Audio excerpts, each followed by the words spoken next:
Hello, how's it going? Hope you're doing well. Today I'm playing some demons in standard. I had this idea for a deck yesterday while I was at work, and I think it came together really well, so I'm very excited to show it off to all of you today. But before I talk a little bit about the deck, of course, I have to ask for your support. Please help the channel out, sub up if you haven't done so already, and more importantly, leave a comment down below. Let me know what you think about demons in standard, if you're getting sick and tired of seeing them, or if you're still loving this awesome tribe. Now, the main reason I built this deck is because of this card right here, a new card from Lorwyn Eclipsed. I think it's pronounced the Firdoch core. That's how I'm going to say it from now on. It is a ship-shifting artifact. It is a changeling, and it is a mana rock for 3. The reason this thing is so cool is because it works super well with our Unholy Annex. We got our first taste of this kind of synergy when I played the Legend VD Changeling deck last week on the channel. I think it worked really well in that deck, and I'm going to try it out in a more dedicated demon shell. Now, instead of going straight mono black demons or Golgari demons, which would be the normal thing, I decided to go Orzhov demons. We are running some white in this deck. And the reason we're doing that is because white gives us access to a lot of really useful tools.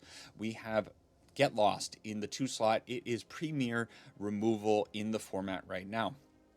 We are also playing a little bit more removal. 4 copies of the Pinnacle Star Cage, a 3 CMC artifact that is going to absolutely hose our opponents who are running things like the Badger Mole Cubs. Over in the sideboard, this is a best of 3 video. Please don't leave. Best of 3 is awesome. I've been having a whole lot more fun playing standard, playing best of 3 than best of 1. Trust me on that. We are playing some Authority of the Consuls to slow down aggro decks. We are playing Rest in Peace to take out our annoying Cavaro and Lessons decks. And this card, not really a white card, but it is a cute little card. It is a changeling with lifelink. Then the rest of the deck is kind of what you would expect. We are playing, of course, Bloodletter of Aclazotz because this thing is going to double up our Unholy Annex triggers. You know this card. It is a beast. If it hits the field, you got to deal with it right away or it's going to kill you because it's going to be doubling the damage that's going to the player's face. We're also playing the combo with the Bloodletter of Aclazotz, the Unstoppable Slasher. This thing is going to hit the opponent, then deal double their life total rounded up, right? It kind of halves their life. And if we have a Bloodletter of Aclazotz on the field, it is going to be an insta-kill. Then the rest of the deck is just a whole bunch of removal in the main. Requiting Hex to remove 1 and 2 CMC creatures. We have our Strategic Betrayal to get rid of graveyards and also some annoying creatures on the opponent's side. Then we are playing 3 copies of Deadly Cover-Up, which has become one of my favorite cards in the format. This thing is absolutely fantastic. Its Collect Evidence is so valuable. Being able to remove like win cons from like the Jeskai control decks, they don't have a whole lot of win cons in their deck. So if you're able to get rid of their big cards like the Dragon, Meringue River Region, or their big Jeskai Boom Boom card, I can't remember what it's called, I'm going to flash it up here, it puts a lot of pressure on the opponent and they really just don't have any more win cons. So I really love Deadly Cover Up. And then we're playing one very questionable card. This is a card that I'm actually just kind of testing out. I wanted to have a little bit more discard interaction or hand interaction, and I came across this card, Auntie's Sentence. It is a sorcery for 2. It says, choose one. Target opponent reveals a hand. Choose a non-land permanent card. Non-land permanent card. That's very important. So we can get rid of creatures. We can get rid of enchantments and artifacts. So against a Lessons player, it's going to be pretty valuable. Against maybe a Jeskai control deck, not super great, but also not bad because they do still have things like the Meringue River Region, for example, that you might be able to hit. Then it has an alternative option. Target creature gets -2/-2 until the end of turn. So I like the flexibility of this card. I'm still trying it out. I'm not 100% sold on it, but I want to see it in a few more games. Then over in the sideboard, since we are so heavy in the main board on creature removal, we need kind of a plan to switch the deck over into a control matchup if we run into that in best of 3. So we are also playing Duresses. We're probably going to be taking out things like the Requiting Hex in the Pinnacle Star Cage for Duress in those matchups. And then we are also playing 3 copies of Ozai's Cruelty, a card that I've been very impressed with in the matchup against Jeskai control or Azorius control. This thing, 2 damage and target player discards 2 cards. I kind of want to go up to the full playset of this in the sideboard, but we'll see in future iterations of this deck. Then the last notable card in the deck is probably going to be the Soulstone Sanctuary because this thing also doubles as a win con / demon for our Unholy Annex. So that is what's going on with this one. It's a whole lot of fun. We're going to jump into some best of 3 games and see how this one performs. See you over there.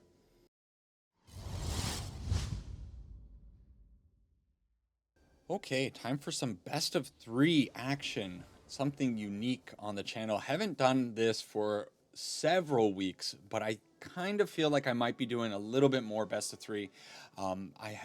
My experience with best of three has been a lot more positive lately. Opening hand looks okay. We only have 2 lands, but we'll probably draw into the third. We are playing 24 lands, I believe. I don't think it's 25. I think it's 24 lands. So our odds of drawing the third land pretty good. Then we can go into the core, or even, you know, one of these 3 drops is going to be pretty good. We have a lot of options depending on what the opponent's up to. Since the opponent is delaying, I guess is a good spot. I've been not doing this in all my videos, but I will ask you to sub up if you skip the introduction, and of course leave a comment down below. Anything you can do to help support this channel is greatly appreciated. Okie doke, so our opponent is on allies, and we are very much set up to deal with creature-based decks. They miss, oh my goodness, they miss on their second land drop, and we hit our third land drop, so we're just in kind of a good spot here.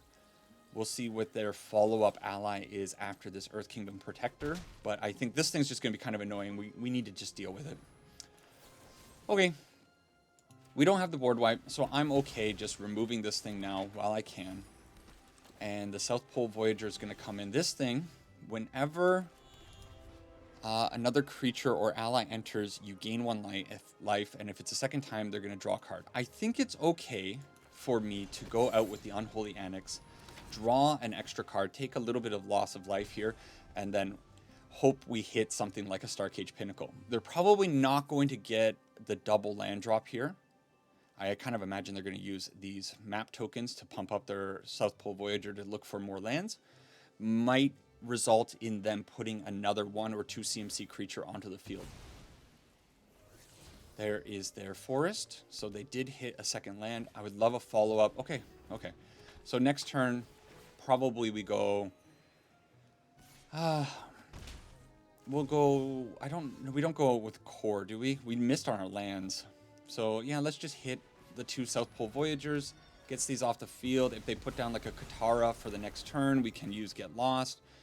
We might just have our opening to put out the core and then start draining them. It'll also give us a little bit more mana. It would have been nice to hit a land there, but it is what it is. We do have to be a little bit careful because the opponent is recovering here. They are up to 4 mana now. They actually outpaced us on mana after missing their turn 2 land drop, and we cannot find our land drops, so we desperately need to go out with this Firdoch core. This will give us a little bit of ramp. We can at least get our Bloodletter of Aclazotz onto the field next turn, and we are going to be outpacing their life gain. Or outpacing their damage, rather. Whatever. You know what I mean. That being said, they do now have a Ty Lee Chi blocker, and I have drawn very, very poorly. What do we want to throw away? Probably a core. I don't imagine I'm going to be putting out... I guess I could have gone core and then another core if I hit a land. So what I need now is land and board wipe. We are suddenly in a really bad spot. Okay, there's a land.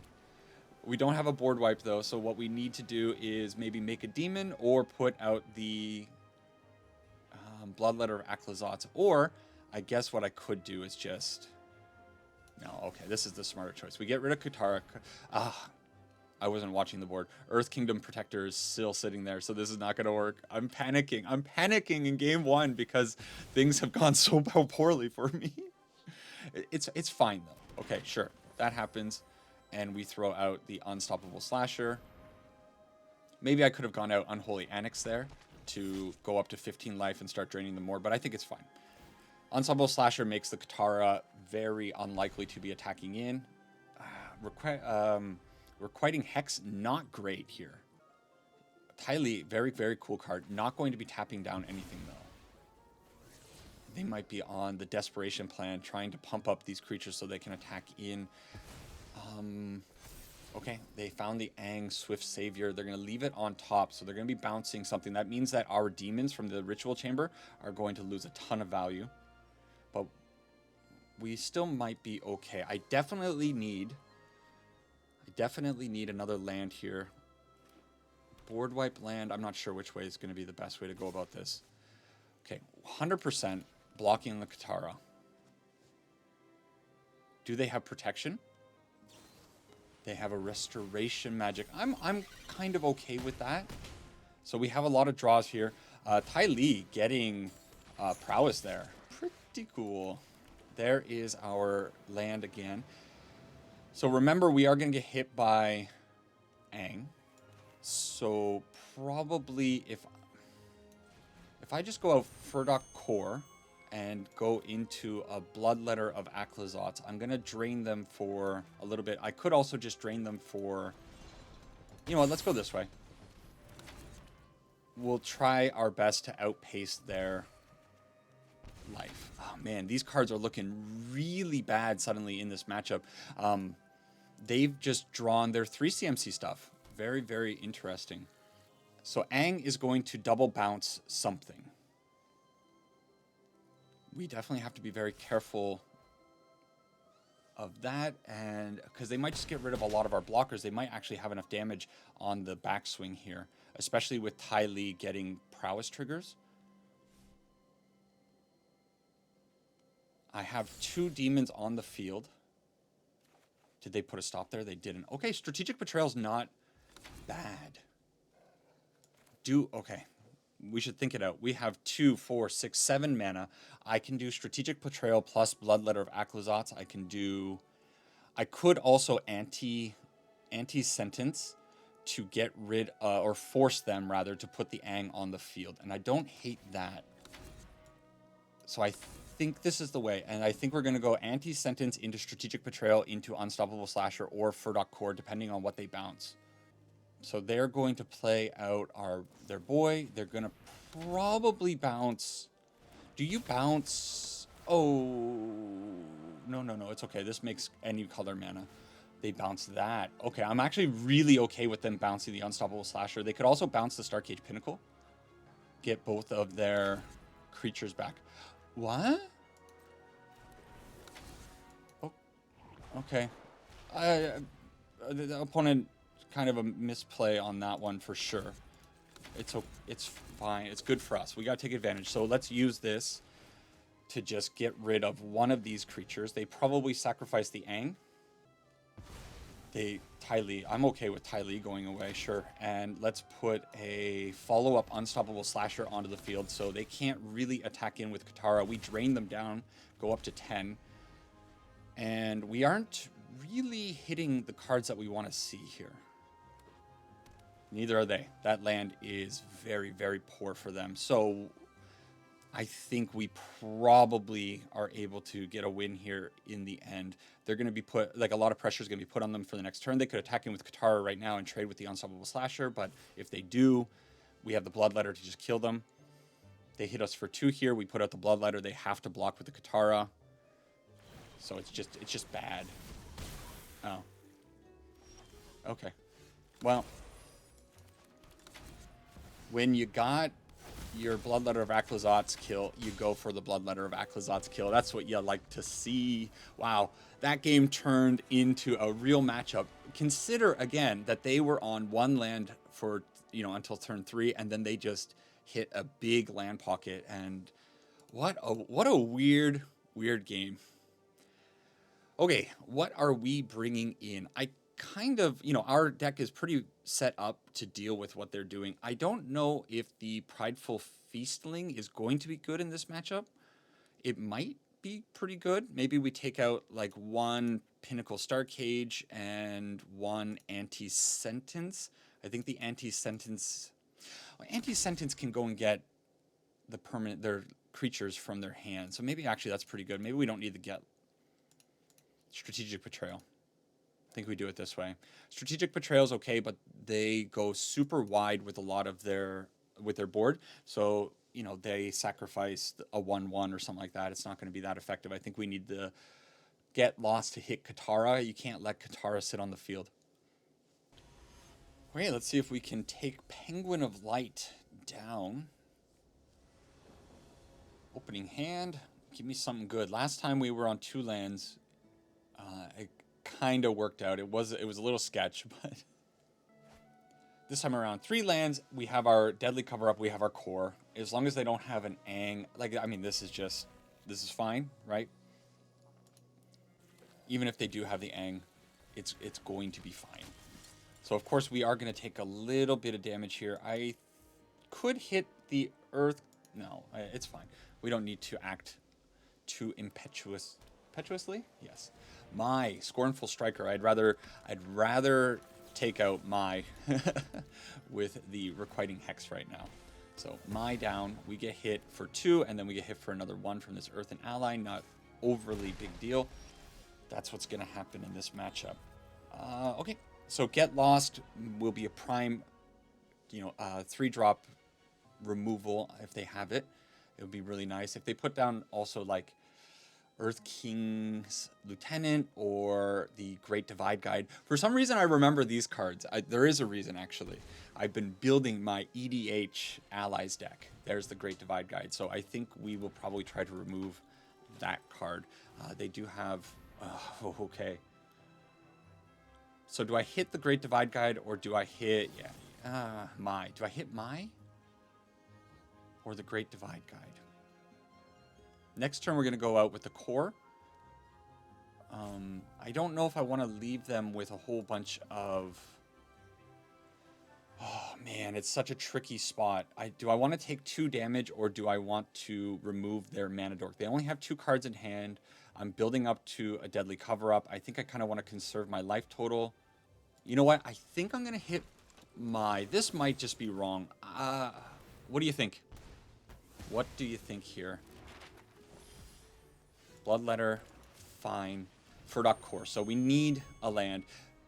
I ended up going with the Mai in the end because I think if they use the mana from the Great Divide Guide to flood out the board a little bit, we hit a land, we can Deadly Cover Up, it's a blowout. If I hit the Great Divide Guide, the Mai would have cost me 2 life from the core, 2 life from the Deadly Cover Up, and they would be hitting me. I don't think I can deal with that. Instead, they don't have anything, and we do hit it. Okay, you know what? This is the opportunity to get down the Annex. This is why this idea, to me, seemed so awesome. You put out the core is just going to sit there. You throw out the Unholy Annex, and you can hold up a ton of removal, board wipes, and all that kind of stuff for when you need it, right? Instead of putting out stuff like Bloodletter of Aclazotz, you end up getting board wiped. Kind of sucks. Okay, let's go see what the opponent's working with. I kind of feel like they must have an Ang sitting here, right? In which case, do they bounce the Unholy Annex or do they bounce the Auntie's Sentence? They bounce the Unholy Annex. Okay, let's see what they are... Wait, what? What did they bounce? Nothing? They're doing weird stuff with... They're doing very weird stuff with their with their Ang. I'll tell you that much. Let's pass the turn. I could put out the Bloodletter, but I think just going next turn board wipe is going to be better. Sure. A little bit of life drain here. Pinnacle Star Cage, pretty good as well. Let's see what that card is. They've flooded out. Very unfortunate for Penguin over there. But they definitely should have bounced. It didn't really matter, I guess, because I wasn't probably going to do anything. They say, nice deck.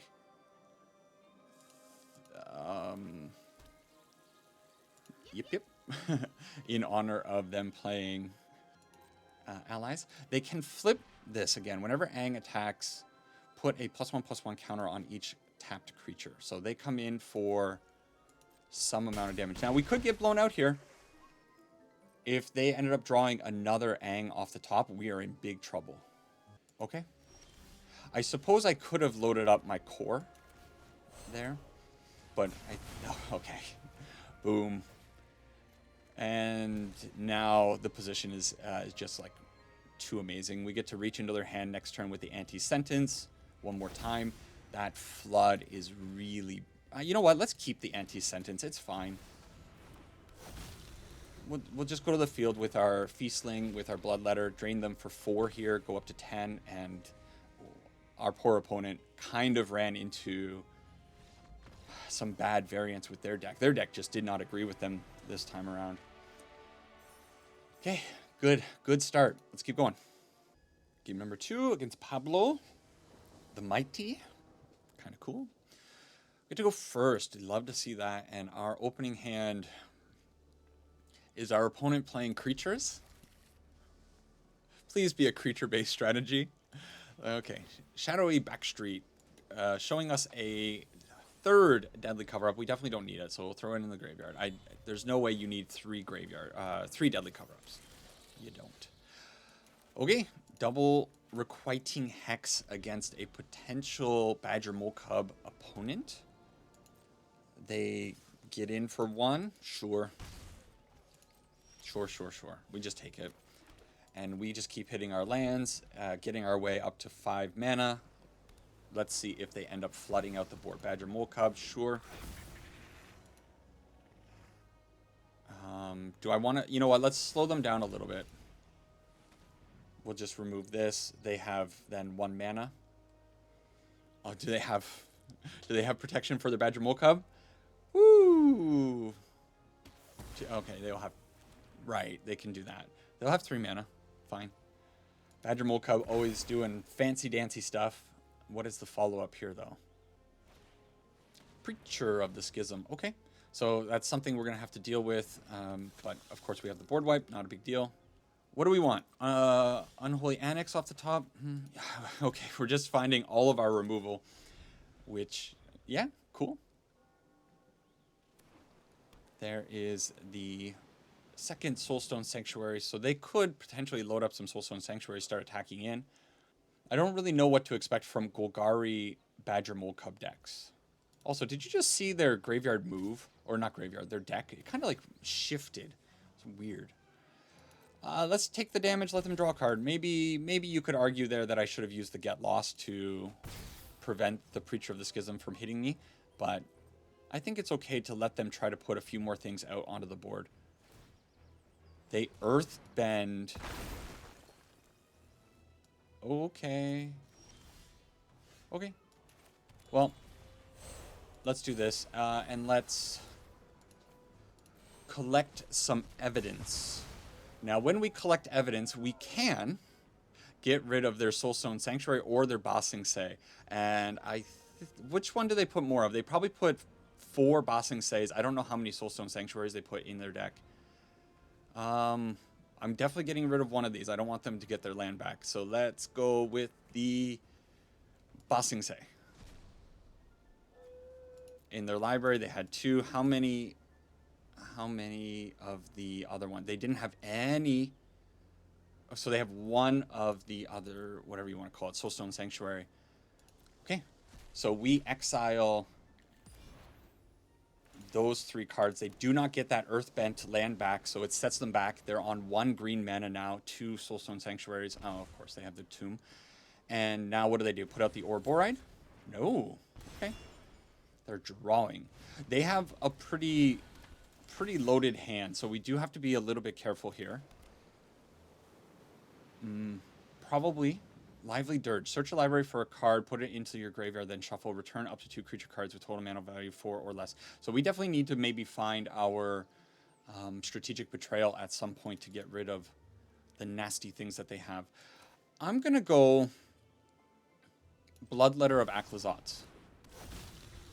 And I think I'm doing this because I want to start posing a bit of a threat against the opponent. At some point, I might have to wipe away my Bloodletter. Of course, did I not see that they had the Shoot the Sheriff? I was just ignoring that. Okay. I mean, I guess it had to happen, right? Let's use this now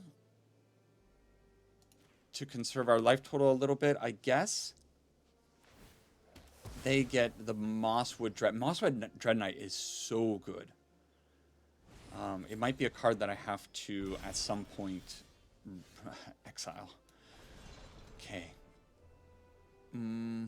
Unholy Annex allows me to start drawing cards, and I can hold up the Get Lost. So if they try to put the Ouroborite on the field, I can Get Lost. Yeah, okay. I'm at 17 life. I think I can afford to do this. Draw some cards. Put a clock on myself, I guess, right now. But I'm not too afraid of getting hit by anything. The deck that Pablo's on is absolutely terrifying, actually. There's so many good resources in it. And now this Keen-Eyed Curator going to be a bit of a threat. They can start, of course, using this 3 mana that they have to exile everything from our graveyard, which is annoying because what it does is it stops our Deadly Cover-Up from being effective. meaning I cannot very easily exile like all the Ouroboros if I eventually get a board wipe with the Deadly Cover-Up. So they go all 3 there. That's fine. Let's remove the Keen-Eyed Curator.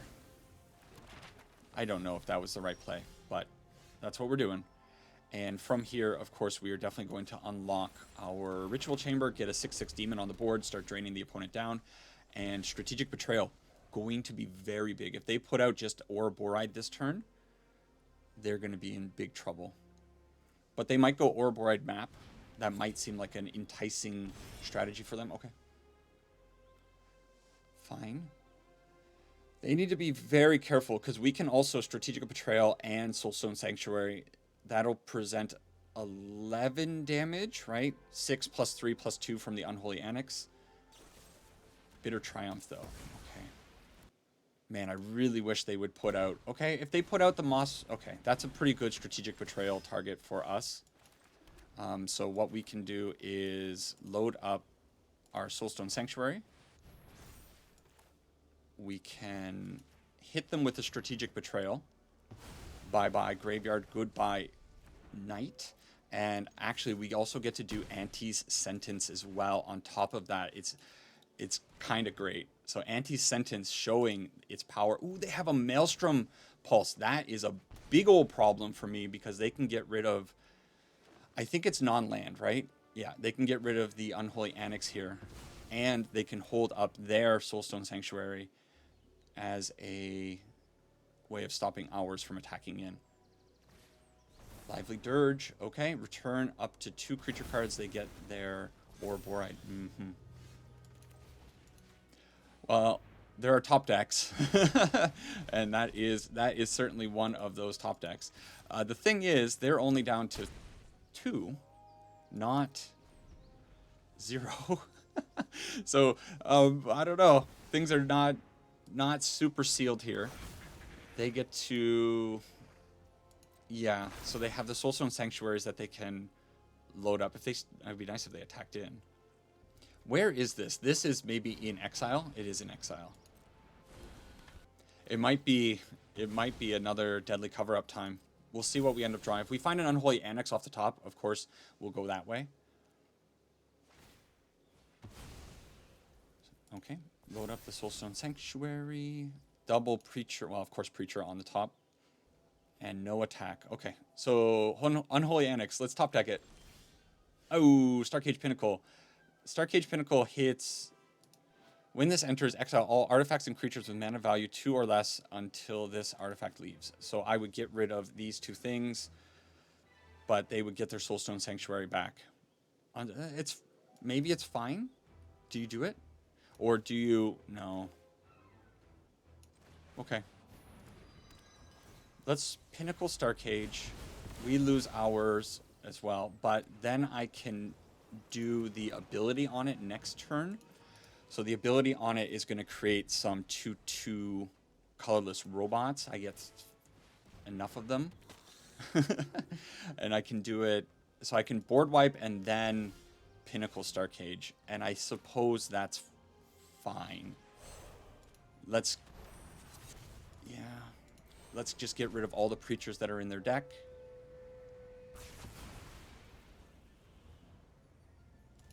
We'll choose that one.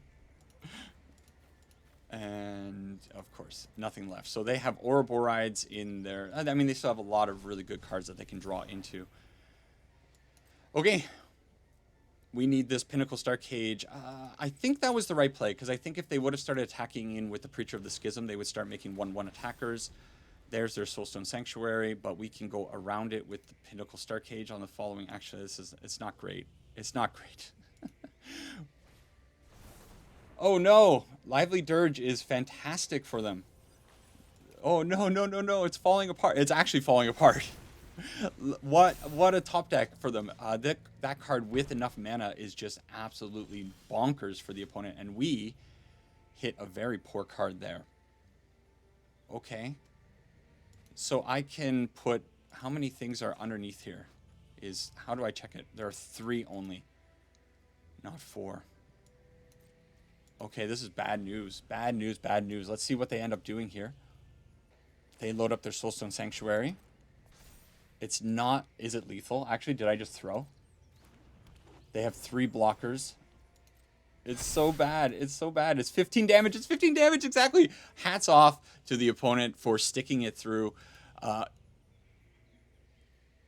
I shouldn't have... No! No! I shouldn't have said good game. It made them recalculate their damage.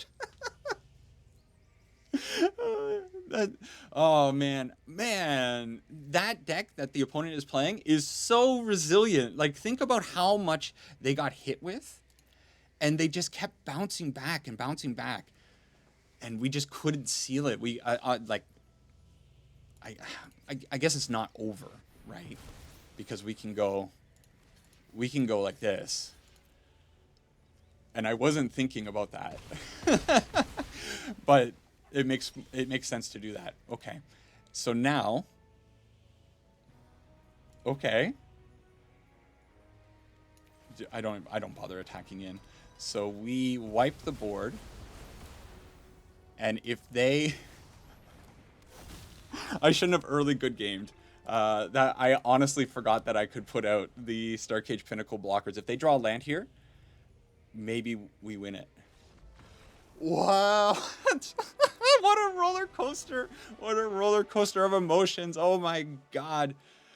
Okay, so we know that they're playing graveyard shenanigans. Is it worth it to bring in the Rest in Peace? I kind of think it might be. It shuts off their Deadly Verge. It shuts off their annoying Mosswood Dread Knights. It also makes the Keen-Eye Curators a little bit worse. It also... No, it doesn't stop Earthbend because it doesn't matter if they go to the graveyard. But I still think it's probably okay to bring in Rest in Peace. I think in this matchup, it's going to be a good card.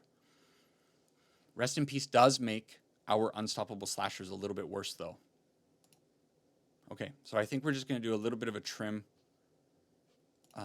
We'll get rid of just an Unstoppable Slasher, an Anti's Sentence, and a Strategic Betrayal. We do have a lot of board wipes in that.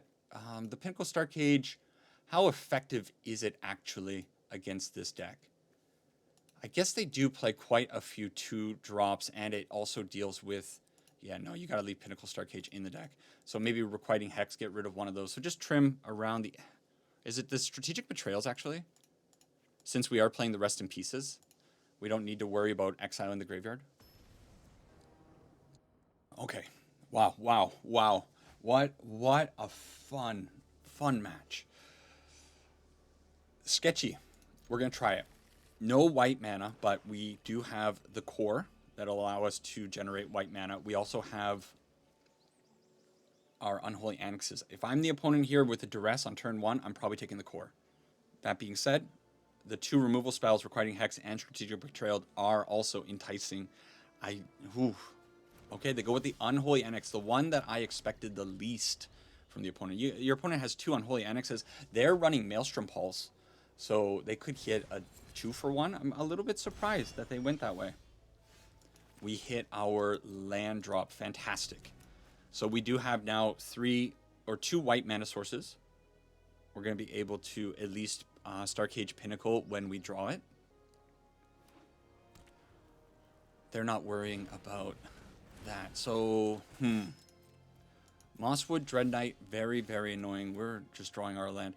Do I want to take 3 damage, or do I want to just put out the core?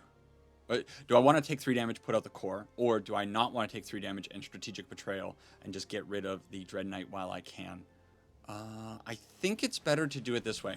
Here's my thought process. If they end up using Ouroboride on this next turn, I can get rid of the Mosswood Dread Knight and then Strategic Betrayal it away. This kind of has the same effect. I may as well conserve my life a little bit here and just do it that way. We have drawn a ton of lands. Okay, I think because I've drawn so many lands, Unstoppable Slasher could be pretty good in this matchup. I'm going to keep it on the top. We're going to put out the Unholy Annex, drain them for 2, draw the Unstoppable Slasher, and make them have the Maelstrom Pulse for the Unholy Annex. If they don't have that right now, I think they're actually in big trouble. That's a desperation draw right there with the Mosswood Dread Knight. Sure, you take my Strategic Betrayal. That's pretty good, but the Preacher is going to have a hard time dealing with the Unstoppable Slasher. And they might be stuck on... Actually, they're going to have a hard time dealing with the Demon if I put it out. Do I put out a Demon? They're going to probably hit the... Ooh, Ghost Vacuum. Don't care about Ghost Vacuum. We're playing Rest in Peace, bro. Okay, I could go Core into Unstoppable Slasher, or I could just put out a Demon. The Demon... Yeah, I think I like that better. The Demon, I kind of want to get value out of the Unholy Annex Ritual Chamber now, because I have a feeling that they're going to hit it with the Maelstrom Pulse, but they might be incentivized now to hit the Firdoch cores with the Maelstrom Pulse if they end up having it, because they're going to get 2 for 1. But if they leave the Unholy Annex Ritual Chamber on the field, that's going to be a big problem for them. Us getting a 6/6 Flying Demon, they'll be able to deal with it. That's what I kind of expected. Maybe it was better to get the Ritual Chamber than, in hindsight, it would have been better to use that. I think we block here 100% of the time, get rid of the Preacher. Our Unstoppable Slasher. Oh, they can eat the Unstoppable Slasher with the Ghost Vacuum. Okay, Ghost Vacuum, not bad. Okay. Next thing we're going to do is... No, we're still, well, we can actually get rid of their Ouroboride, maybe. Oh, there, we hit the Ouroboride. Is it worth it to Deadly Cover Up?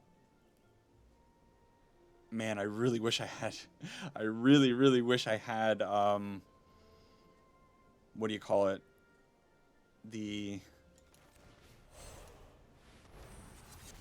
I'm losing my mind. Rest in peace right now. Let's Unholy Deadly Cover Up. We'll get rid of the Ouroboros. I'm too terrified of the Ouroboride.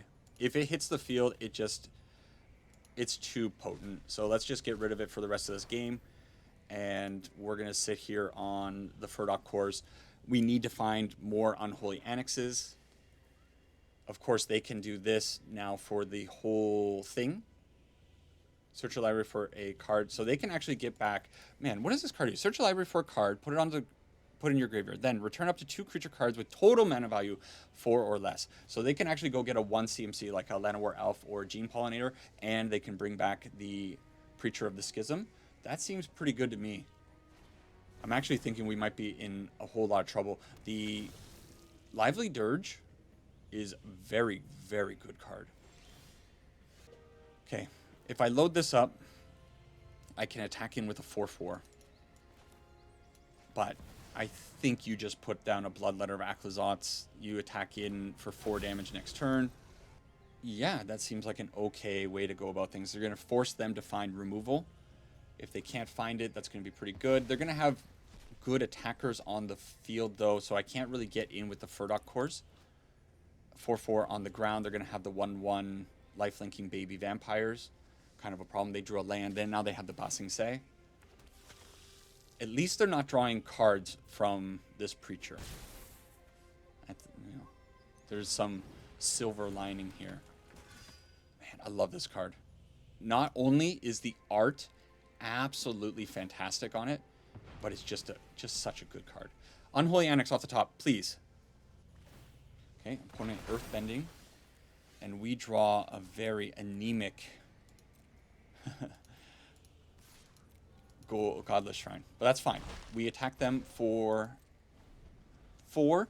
We still have the Firdoch cores as blockers. Okay, let's see what they do here. Going with the Preacher. I think this time I'm definitely putting a core in front of the Preacher.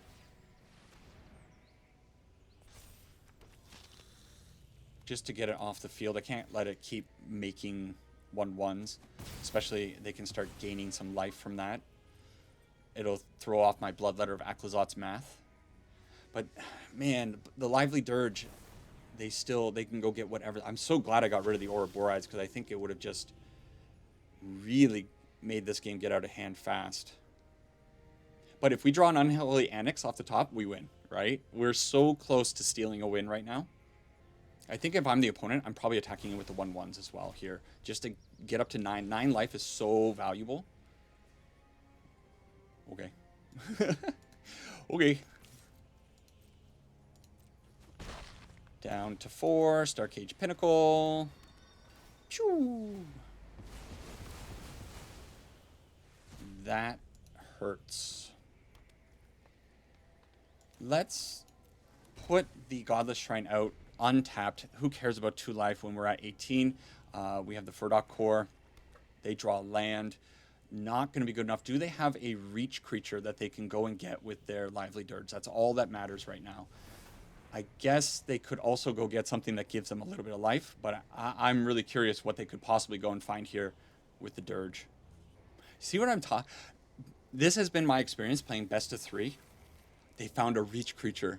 Oh, they found a reach creature. Oh no. Yeah, definitely this has been my experience playing best of 3. It's just the games are so good. Okay. Not great, not great.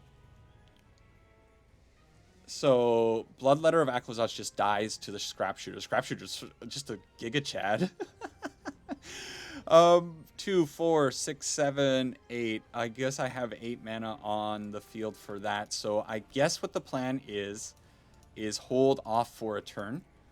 We put out the Godless Shrine, respecting our opponent. You know, hey, throw it on the field. We don't have anything in hand. We're going to crack this Starcage Pinnacle Starcage. And, whoa. Okay, two hot draws from the opponent. I guess they had the Lively Dirge in their hand for quite some time, so they saved it for a very opportune Scrap Shooter. We need to see a board wipe, I guess. That's our only hope here. They can attack in pretty well. What do you go with? You go with the Preacher. I think you definitely go with the 1/1. Do you go with the 1/1? Maybe not. When I had the Flyer, I think, yes, you go in with the 1/1, but actually, you go in now, too. You're gaining another 1/1. It's fine. I don't want to... I think I'm loading up the core.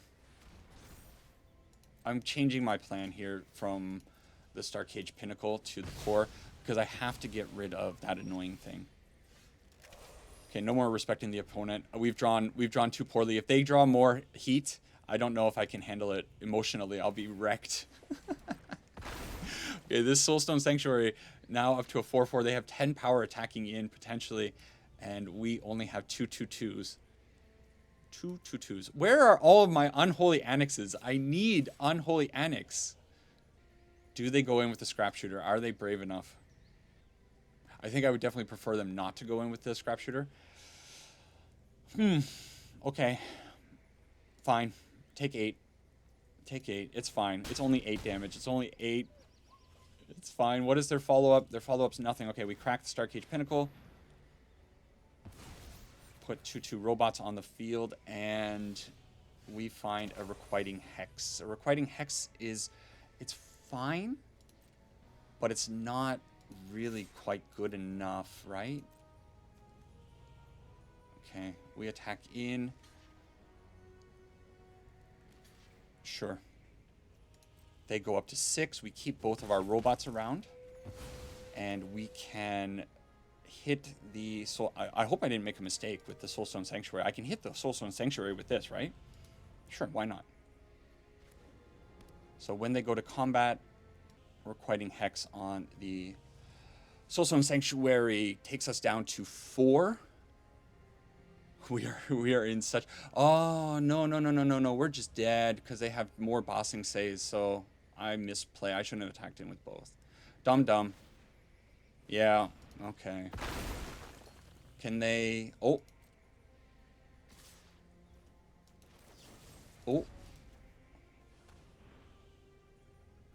Are we going down? Are we going down to 2? We're going down to 2. Okay. This game has been just like constant. Oh, now I can do this. Now I can do this. What do we need off the top? The land is so bad. Honestly, right now, massive deja vu. Massive deja vu. What? Oh my gosh. Ooh, it like just rushed over me. Have I been here before? Have I been in this position before? We're losing to bad land drops or land draws. Okay, GG. This time around, all we have is a plains. I can't do anything about it. I'm going to spitefully double block on the scrap shooter because the scrap shooter saved them this game. The one creature they have with reach, and that turned into an Iron Man of a match. How long was that? This video is going to take forever. Okay. Run it back. Run it back. I think we hit the rest in peace. We'll be in much better shape. Oh, game number 3. Already this video is up to almost an hour from just 2 games. Okay, we got... hey, I said, where are my Unholy Annexes? The Unholy Annexes have arrived. I'm going to do it this way. Verge, so I can Requiting Hex one of their early drops here. They don't have that. Let's do the antes now before things get out of control. We desperately need... Yeah, bye-bye. Get out of here. So they are sitting on good stuff. We can't put out too many of our Unholy Annexes because they have the Maelstrom Pulse. We'll have to be careful with that. Oh, they top decked. Wow. And we miss on our land. No. No, it wasn't supposed to be this way. How can you have such an insane matchup and then miss? Like, is it going to really go down this way? I think we have enough time, though. We have enough time to draw. And we have lots of lands in the deck. It's like 50% chance to draw a land here. You never miss it that many times in a row, right? Strategic Betrayal gone because it's really powerful against the Mosswood Dread Knight. It would have been fantastic to have. I'm gonna hit it. We're gonna draw the land. It's okay. Here comes a land. Land. There are 2 in the deck.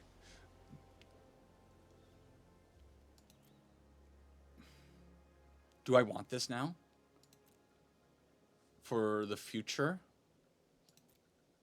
Oh man, that's a hard keep. I don't know. Why did the Rest in Peace have to show up at such a weird time? Okay. Mosswood Dread Knight, that's a fine turn. I don't... This is not too scary for us. And the Keen-Eyed Curator onto the field. So they're going to start eating stuff, and I think we absolutely must take this opportunity to put the Unholy Annex onto the field, draw an extra card for this turn. Deadly cover up, very good if they end up going a little bit wide and we draw a couple lands. We need a lot of help here, but it's possible. Honestly, if I'm in the opponent's shoes, I think I'm hitting this Unholy Annex with the Maelstrom Pulse because I know I'm stuck on 2 or 3 lands and I'm desperately drawing.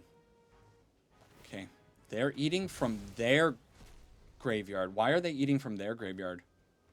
That's sus, right? I don't understand. Okay. Take 3 down to 13. We're going to be down to 11 very soon. We do hit the Aclazotz. So I think we go out with Aclazotz. We mitigate a little bit of the life loss here. And this puts them in a position where they have to Maelstrom Pulse. Now, what do you, if you're the opponent, do you hit the Aclazotz or do you hit the Unholy Annex?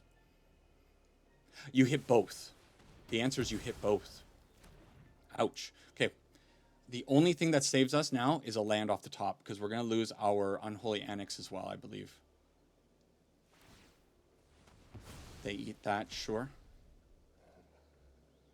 So we cannot collect evidence with our Deadly Cover-Up. Maybe I should have slammed the Rest in Peace a long time ago. And they are saving Bitter Triumph for maybe the demon from the Ritual Chamber. Why does this game hate me so much, right? Okay. Am I dead? I'm going to go down to 8. I'm dead. So 8, 7. Okay, this keeps me alive. No, I'm dead to the Restless Cottage. I'm just dead to everything. We drew so astronomically poorly. They have all the perfect removal, and the only thing I can really do is put out an Unstoppable Slasher that's going to get killed. Their Keen-Eye Curator is going to get up to a 7/7. The Restless Cottage is going to turn on this turn. They had the Bossing Say. They had it. Our deck betrayed us in game number 3. I think there's a 0% chance to win this one. GG opponent, good on you. What a difficult game here. We're gonna make sure that they know what they're doing and they do it. We go down to 8. Man, rough. Turns out like Golgari mid-range value town feels really good. Yep, they load up the Soulstone Sanctuary, they attack, they can still Bitter Triumph in combat to get rid of the Unstoppable Slasher, and that is 9 points of damage coming at me. GG. Couldn't get to the... Man, talk about bad variants. The shadowy backstreets. We are running 2 or 3 in the deck. There might actually be 3 in the deck. I think I had originally 2. I think I upped it to 3. Okay. I think we're only going 3 matches here. These games are going long. That last one, you know what? I took a loss there, but it was such an epic game that I feel good about it. Wow, what a game. The lands are kind of killing me. We have the courtyard, concealed courtyard. That's what it's called.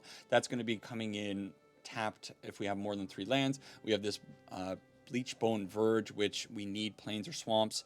So yeah, and then we have the Surveil land. So the deck's mana is definitely a little bit slow if it doesn't really line up properly. We have this Pinnacle Starcage, but it's not going to be doing anything. Opponent mulliganing hard, down to 5. And that's okay. We have the Requiting Hex. We have an Unstoppable Slasher. They are on green again. Guess what? Everybody loves playing green. We'll get rid of the Llanowar Elf. I think it's necessary. There is our first white source, but it is not turning on our Bleachbone Verges, unfortunately. Let's hope that Llanowar Elf... So, I've talked in a couple of videos, I've mentioned it here and there. Do you bolt the bird? Do you hit the Mana Dork? Or do you wait for the Badger Mole Cub now? And it's a difficult thing. I think if the opponent is on a mulligan, you hit the Mana Dork on turn 1 almost 100% of the time if you're able to do it, because there's a good chance that the opponent mulligan down to 5, kept a questionable hand or threw away things and are like, maybe I can rely on this Mana Dork to get me to turn or to 3 mana, something like that. That's the logic in my mind. We got lucky. We drew the Godless Shrine, so that means that our Verges are going to be making white mana when we need it. We also have the Soulstone Sanctuary. Perhaps I should have put out the Soulstone Sanctuary, actually. Ooh. So the opponent is... If we draw Aclazotz... Oh. Well. Yeah, let's just do this. Let's get rid of their land. Sure. Bye-bye Graveyard. It still comes back, because that's what it does. And we're going to chunk them with the Unstoppable Slasher. And why not put out a Soulstone Sanctuary? So they need a lot of help here, I guess. Maybe not. They could very, very quickly bounce back. But we do have the Deadly Cover-Up to save our butts if things get really out of control. And they're going to be chump blocking this Unstoppable Slasher. Not really chump blocking now, is it? It is getting big. So they drew into their Earthbender Ascension shenanigans. And now this little thing is getting big. Okie doke. Well, you put this out. You hit them with the Starcage Pinnacle. You remove it. We don't kill them, but we kind of neuter them down a little bit here. Their Earthbender's Ascension is getting big. They're down to 4. And next turn, they need to be able to block the Soulstone Sanctuary and the Unstoppable Slasher, I suppose. Which they have the Bossing Say, so they're going to be able to do something. Ice Till Explorer. Sure. Sure. But they're still going to have to, like, they can load up this Ice Till Explorer, but they still have to chump block the Unstoppable Slasher. And if we end up finding a removal spell, we get a win. Of course, the opponent's going to go through the motions of loading up this Ice Till Explorer with all of these land drops. It's possible they have a fight spell. Oh, a Sapling Nursery. Whoa! Okay, no. Turns out the game has taken a big old twist, and we are potentially in trouble now. Wow. How ridiculous. We do not have enough stuff in the graveyard for the collect evidence. Wow. When I play Sapling Nursery, it doesn't go this way. 0% chance it goes this smoothly for me. If I put out a Sapling Nursery, 100% it would be immediately removed. Which, I mean, I guess they are. The board is being immediately removed. So if they... The thing is, even if they draw land here, they're going to... I mean, they're in good shape here. They have the Bossing Say. They can load up an Earthbent land. We only have a tapped Unstoppable Slasher now, and I guess the Soulstone Sanctuary. But the position is actually amazingly bad for us because these Earthbender's Ascensions is going to turn anything they draw into insane things. Badger Mole Cub, not bad. They can still load it up with some Earthbending from the Bossing Say. Make it a 3/3, sure. They get in. That's ambitious. So now I could wipe the board and get... I could wipe the board and remove all of their forests, right? Is that a thing that could happen? Yes. But it also gets rid of my Unstoppable Slasher. Whereas if I just attack in with the Soulstone Sanctuary, they could just let it through. I don't know what to do here. Very, very strange position. I think I value having the Unstoppable Slasher on the field a little bit too much. So I'm going to attack in for 3. I think they let it through. They give us the cub. Did not expect that. So next turn, probably I'm deadly covering. Deadly cover-upping? Where do I put the ing? Deadly cover-upping. This is what happens when you get into a bunch of grindy games against green. You lose your mind. What did they draw that was so bad that they decided that they're better off loading up a Earthbent land with Bossing Say? Oh my. Oh, nice. Nice. So they can't attack. Okay. We're in the long run, I don't know, like, it's just kind of poor for us.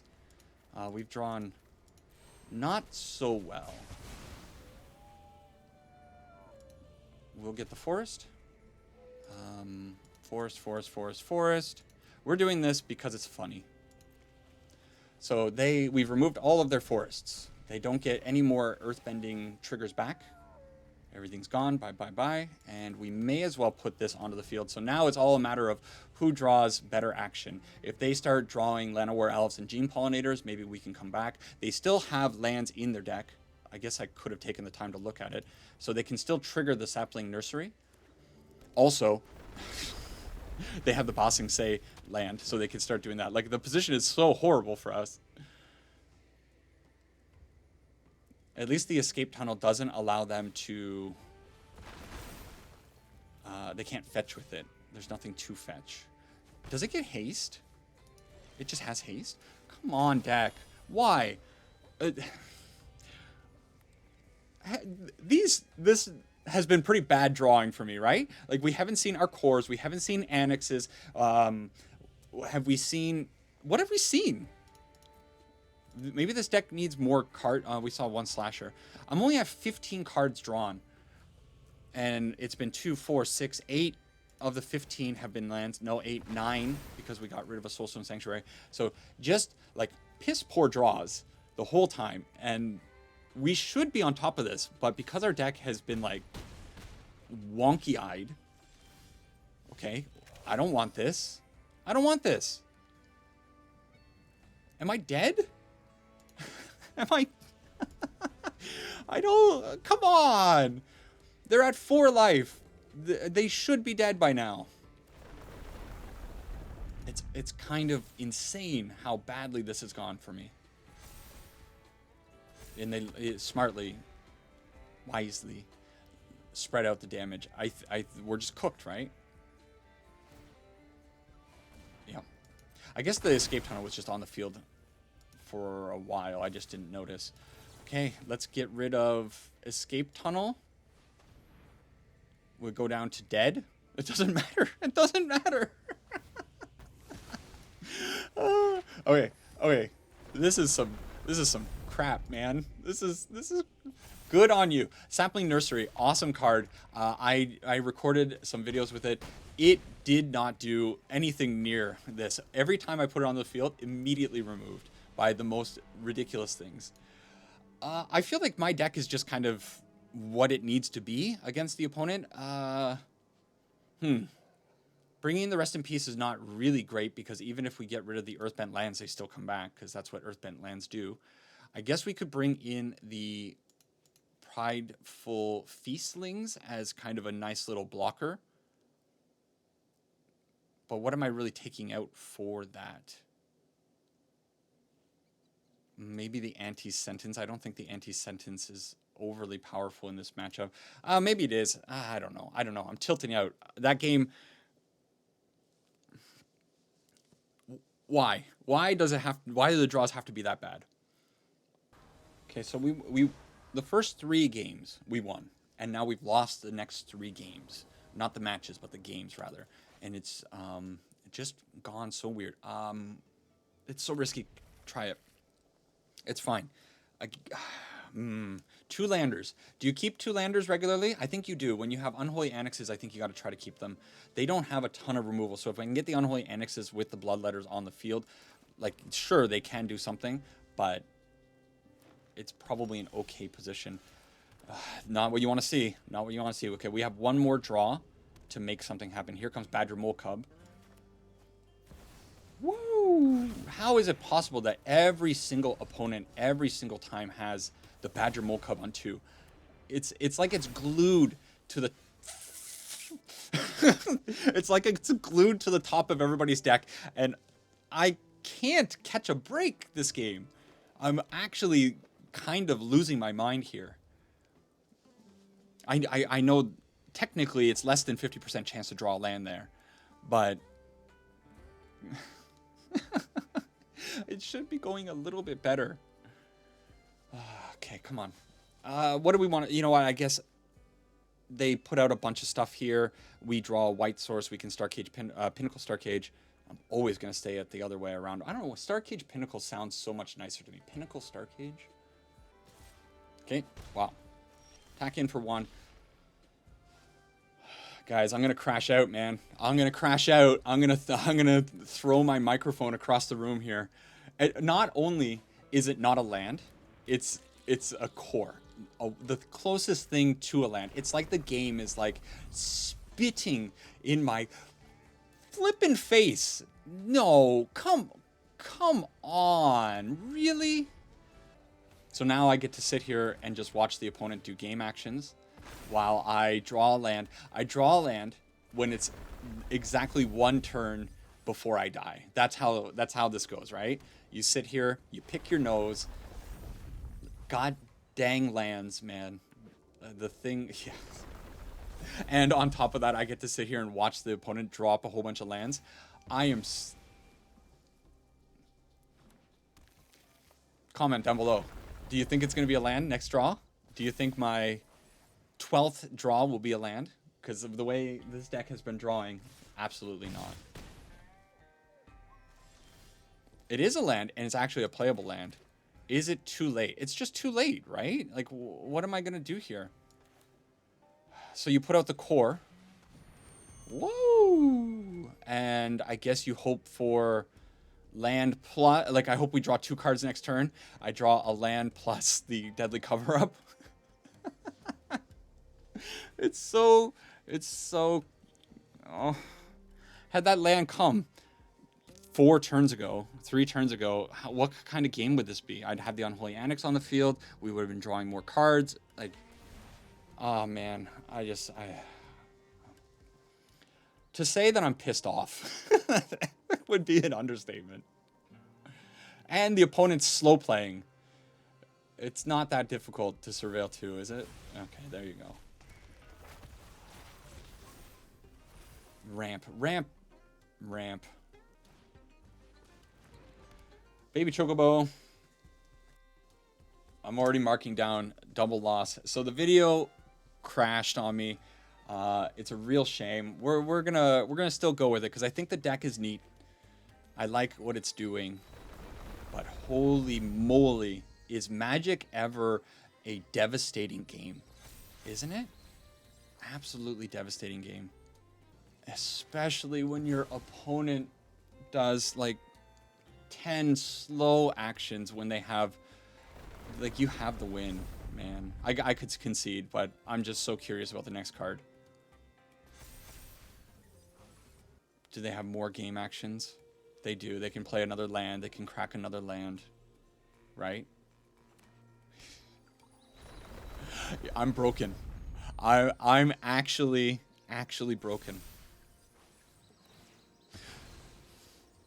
You want to see some cool stuff? I was very irresponsible, and I bought some cool things while the opponent's doing all that stuff. Where did it go? So I'm building my avatar deck, and I decided like all the cards in the deck are going to be avatar cards. So we got a banyan tree, a great henge, traded in some cards for it, irresponsibly used that trade-in value to get some sweet cards. F me, right? We also got, where's the highlight card? Where is he? Ooh, one of my favorite cards. We got T-Pro, Teferi's Protection. We're going to be TPing out with this awesome, ugly... It's actually, you know what? In person, these cards look so much better than they do originally, like when we saw them on previews and that. Some of them a little bit weird, you know, the imprisoned, I don't know, imprisoned in the moon, if you can see it. It's not so great. Did they just destroy my they had the answer to it. But yeah, the deck's coming together pretty well. I think I should get a few more cards today. I couldn't get my hands on a Swift Savior Aang because Aang is a little bit, I guess it's a playable standard card. So in my area, I don't have access to, like, there are card shops around here, but it's not like super big card shops, and I don't really want to order from the States. So yeah, it took me a little bit of time to get the Swift Savior, but I do have it coming, and a few more of the basic lands, because I want all the lands to be avatar lands as well, so I needed to get some more planes. I guess... What are you doing, opponent? Are you really going to do this to me? I'm going to sit here telling a story. Oh, anyways, I'm very excited to get my avatar thing going. However, curling. Curling has been a big problem because I've been getting some foils. But you know what? If you can... I'm making noise. If you can get your hand on one of these like two-way humidity packs, man, oh man, does it uncurl things super well. I know you can get like the foil armor stuff that is advertised on MTG Goldfish, but you don't need it. You just get one of these things. I think it's for like a humidor for cigars. I had fun. All right, so this Demon Orzhov list, I actually think it's still pretty sweet. Unfortunately, things didn't go my way. Game 1 saw the deck functioning quite well. Games 2 and 3, weird stuff happened. Just couldn't find any of these lands. And then when we did find the lands, we find the exact land that we didn't want to find. So I feel like I was a little bit cursed near the end of this, but I think the general concept of what's going on here is solid. It should do very well against creature-based decks, but you saw how insanely resilient that Golgari green creature-based deck was. You've killed their stuff, and everything just keeps coming back despite being able to exile it. Earthbend, man, oh man, what a pumped mechanic that is. And alongside with the Badger Mole Cub, I still can't believe people are like, Badger Mole Cub's fine. Are you out of your mind? It's not. It's so bad for the format. Please, Wizards, get rid. You don't even have to give. You know what? Personally, I'll take an L. You know what? Ban Badger Mole Cub. Don't give me any wild cards. Me personally, just me. You're gonna have to reward everybody else. I don't want the wild cards for it. I hate the card. I want to see it gone. I love the card too. It's also kind of cool, but it's just way too strong for the format. Get rid of it. It's ruining things. So overall, I think this is cool. Please let me know what you think about it. Sometimes Magic just goes this way, right? You just get absolutely spit on, and that's what happened to us, especially in that final game. But that is the case. You saw a little bit of the rage that came out from, that can come out from AbojiiMTG. Man, I'm going to go for a walk. I'm going to go cool down. I'm actually a little bit warmed up right now. Silly game. That's it for this one. If you watched it until this point, thank you very much. This video probably went about 70 minutes, nearly 80 minutes. And it's a whole lot of me crying. Take care for now. See you in the next one. And sanang ipana. Bye-bye.